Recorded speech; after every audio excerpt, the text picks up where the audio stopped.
Hi friends, நம்ம விஜய் மல்லி ஸ்டோரியோட upcoming episode எப்படி இருக்க போகுது அப்படின்னு தான் இந்த வீடியோவில் பார்க்க போகிறோம். ட்விஸ்ட் மேலே ட்விஸ்ட்டு கொடுத்துட்டே இருக்காங்க அப்படின்னு சொல்லலாம். மல்லி சீரியலில் மெயினாக வந்து மல்லியை வீட்டை விட்டு அனுப்பவே மாட்டேன் அப்படின்னு சொல்லி தான் விஜய் வந்து அரவிந்த் கிட்டேயும் சொல்லியிருந்தார். அரவிந்த் வந்து கேள்வி கேட்டதுக்கு மல்லியை வந்து எந்த விதத்துலையும் இப்போ ராஜி அக்காவுக்கே வந்துட்டு கேட்கும்போது வந்துட்டு நீங்கள் அனுப்பவே இல்லையே சாருங்கும்போது எனக்கு மல்லியும் முக்கியம் வெண்பா முக்கியம் அப்படிங்கிற மாதிரி விஜய் சொல்ல தான் செஞ்சார். அதே மாதிரி இப்போ ஒரு பெரிய வந்து ரணகாலம் தான் வந்திருக்க மல்லி இப்போ இன்னொரு வந்து ட்விஸ்ட்டு வந்து கொண்டு வராங்க இந்த சீரியலில். இப்போவும் வந்துட்டு மல்லி வீட்டு விட்டு போயிடுவாங்க அப்படிங்கிற மாதிரி தான் வந்துட்டு எபிசோட்ஸ் வந்து காமிச்சிட்ருக்காங்க. பட் ஆனால் வந்து விஜய் சொன்ன மாதிரியே வந்துட்டு மல்லியை வீட்டு விட்டு அனுப்ப மாட்டார் அப்படின்னு தான் எதிர்பார்க்கப்படுது. ஏன்னா வந்து மல்லியை பாசமோடு அனுப்ப மாட்டார் அப்படின்னு நம்ம எல்லோரும் நினச்சிட்டு இருந்தோம். பட் ஆனால் பாசம் அப்படிங்கிறத விட இப்போ சூழ்நிலை அப்படிங்கிறது தான் வந்து விஜய் மெயினாக பார்க்குறாரு அப்படிங்கிற மாதிரி தான் எபிசோட்ஸ் வந்து காமிச்சிட்ருக்காங்க.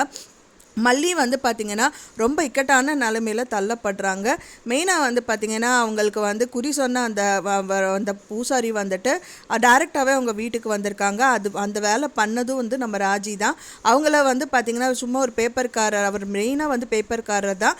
அவர் வீட்டுக்கு வரவழைச்சு தேவையில்லாத பேப்பர் அவங்களே எடுத்து போட்டு அதுக்கான காசு வந்து விஜய் கையிலேயே கொடுக்க சொல்கிறாங்க.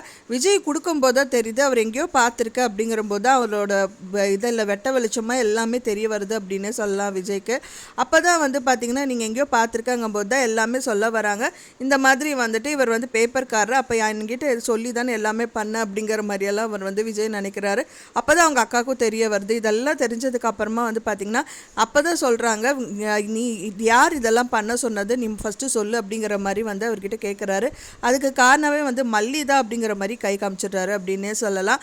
ஆனால் அரவிந்த் தான் மெயினாக வந்துட்டு அவர்கிட்ட பேசியிருந்தார். ஆனால் வந்து காரணம் வந்து மல்லிக்காக பண்ணதுனால மல்லிக்கு இந்த விஷயம் தெரியும் அப்படிங்கிறனால அவங்களால ஒன்றுமே பேச முடியாமல் திகச்சு போய் நின்றுட்டுருக்காங்க. ஆனாலும் வந்து பார்த்திங்க அப்படின்னா வந்துட்டு விஜய் வந்து திட்டுறாரே தவிர மல்லியை வந்து வீட்டை விட்டு இந்த வட்டியும் வந்து அனுப்ப மாட்டார் அப்படின்னு தான் எதிர்பார்க்கப்படுது. ஆனால் அதுக்கு ஒரு ரீசனும் சொல்கிறாரு. என்ன ரீசன் அப்படின்னு பார்த்தீங்கன்னா வீட்டுக்குள்ளே வந்ததுக்கப்புறம் எல்லோரும் டிஸ்கஸ் பண்ணிகிட்டு இருக்காங்க.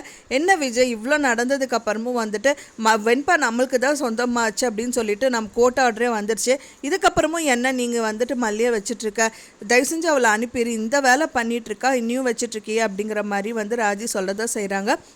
அதை கேட்டவுடனே நீ ஒன்று புரியாமல் பேசாதக்கா அப்படின்னு சொல்லிட்டு ஒரு பேப்பரை வந்துட்டு ராஜிக்கிட்ட விஜய் கொடுக்குறாரு. விஜய் கொடுத்தவொடனே ராஜியும் படித்து பார்க்குறாங்க. அப்போ தான் தெரிய வருது அது வந்து பார்த்திங்கன்னா நிஷா வந்துட்டு இதுக்காக கஸ்டடி, அதாவது வெண்பாவோட கஸ்டடி விஷயமா ஹைகோர்ட்டுக்கு அப்பீல் பண்ணியிருக்காங்க. ஸோ அதை பார்த்தோன்னே எப்படிக்கா இப்படியெல்லாம் பண்ணும்போது நான் வந்து யாராவது வந்து என்கொயரின்னு வரும்போது நான் அவங்கள வந்து மல்லியை கை காமிக்க தான் வேணும், மல்லி இல்லைன்னா எப்படி அப்படிங்கிற மாதிரி தான் வந்து பேசிகிட்டு இருக்காரு. அப்போவும் மல்லி வந்து பார்த்திங்கன்னா வீட்டை விட்டு அனுப்ப போகிறதில்ல, இருந்தாலும் வந்து பெரிய சங்கடத்தில் வந்து தள்ளப்படுறாங்க. அரவிந்த் கிட்ட விஜய் சொன்ன மாதிரி மல்லியும் முக்கியம் அப்படின்ற மாதிரி சொல்கிறாரு. ஆனால் மல்லி வந்து முக்கியம்தான், ஆனால் யாருக்காக அப்படின்னு பார்த்தீங்கன்னா வெண்பாக்காக அப்படின்னே ப்ரூவ் பண்ணிட்டாரு அப்படின்னே சொல்லலாம். ஏன்னா வெண்பாக்காக மல்லி இருந்து தான் ஆகணும் அப்படின்னு சொல்கிறாரு. ஆனால் பர்சனலாக மல்லி எனக்கு தேவையில்லை, ஆனால் வெண்பாக்காக தேவை அப்படிங்கிற மாதிரி சொல்லாமல் சொல்லிடுறாரு அப்படின்னு சொல்லலாம். அப்போ தான் மல்லி கலங்கி நிற்கிறாங்க. விஜய் நான் என்னங்க நீங்கள் இப்படியெல்லாம் சொல்லிட்டீங்க, வெண்பாக்கு மட்டும் இல்லைங்க, எனக்கு உங்களையும் எனக்கு ரொம்ப பிடிக்கும், உங்களுக்காகவும் நாங்கள் இருக்கணும்னு நினைக்கிறேன் அப்படிங்கிற மாதிரி ரொம்ப ஃபீல் பண்ணுறாங்க. ஸோ என்னதான் அவங்க ஃபீல் பண்ணி என்னதான் மல்லி ஃபீல் பண்ணாலும் விஜயும் அவர் சைட்லேருந்து நினச்சி பார்த்தா தான் நல்லா இருக்கும். எப்போ பார்த்தாலும் வெண்பாக்காக அப்படின்னே பார்க்குறாரே தவிர மல்லியும் வந்து அந்த குடும்பத்துக்காக நிறைய விஷயம் பண்ணாங்க. ஆனால் அவங்க சொன்னது ஒன்று தான், ஆனால் தாலி கட்டாத போது என்னோடய ஒய்ஃபாகவே நீங்கள் ட்ரீட் பண்ணீங்க, ஆனால் தாலி கட்டினதுக்கப்புறம் அந்த இதே இல்லையே, எனக்கு பேசாமல் வந்து அப்படியே இருந்திருக்கலாமா அப்படின்றாங்க. எல்லாம் வந்து விஜய் கிட்ட சொல்கிறதா நினச்சி அவங்க கனவான்னு நினச்சிட்டு அந்த ஆஃபீஸில் வந்து சாப்பிட்றக்கு உட்கார வச்சவொடனே விஜய் யோசிச்சுட்டு இருந்ததா வந்து மல்லி காமிக்கிறாங்க. பட் ஆனால் ரியல் லைஃப்பில் அவங்களும் அப்படி தான் நினைக்கிறாங்க. பேசாமல் கல்யாணமே பண்ணாமல் இருந்திருக்கலாமா அப்படிங்கிற மாதிரி தான் இப்போ வந்து எபிசோட்ஸ் வந்து காமிச்சிட்ருக்காங்க. ஸோ நீங்கள் என்ன நினைக்கிறீங்க அப்படின்னு சொல்லிட்டு எனக்கு மறக்காமல் கமெண்டில் ஷேர் பண்ணுங்கள். நான் சொன்ன இந்த தகவல் உங்களுக்கு பிடிச்சிருக்குன்னு நினைக்கிறேன் ஃப்ரெண்ட்ஸ். பிடிச்சிருந்தா மறக்காமல் லைக் பண்ணுங்கள், ஷேர் பண்ணுங்கள், கமெண்ட் பண்ணுங்கள், சப்ஸ்கிரைப் பண்ணுங்கள். மேலும் இன்னொரு மல்லி சீரியல் அப்டேட்டோட நெக்ஸ்ட் மீட் பண்ணுறேன். தேங்க்ஸ் ஃபார் வாட்சிங் மை வீடியோ ஃப்ரெண்ட்ஸ். நெக்ஸ்ட் வீடியோவில் பார்க்கலாம்.